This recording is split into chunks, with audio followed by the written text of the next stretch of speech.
अस्सलाम वालेकुम नाज़रीन, खबरों के सिलसिले को आगे बढ़ाते हुए खबर शामिल करते हैं लाहौर से, जहां Zulfiqar Labour League Union Race Course Park में इलेक्शन कैंपेन करते हुए अपने मजदूर माली भाइयों से मिले।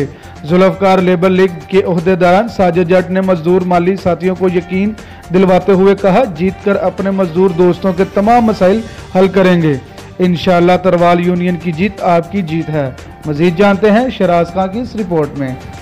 जी बिल्कुल, Zulfiqar Labour League Union Race Course Park में इलेक्शन कैंपेन करते हुए अपने मजदूर माली भाइयों से मिले।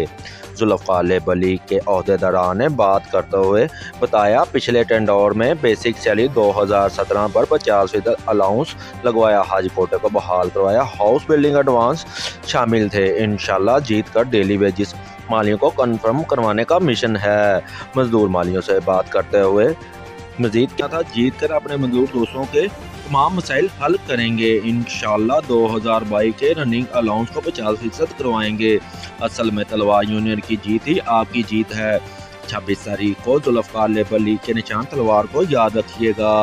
मजदूर मालियों ने यकीन दिलवाया कि हमारा वोट जुल्फ़कार लेबर लीग की अमानत है, हम तलवार के निशान पर अपना वोट कास्ट करेंगे। कैमरा टीम के हमरा शहराज खान, वक्त न्यूज़ लाहौर।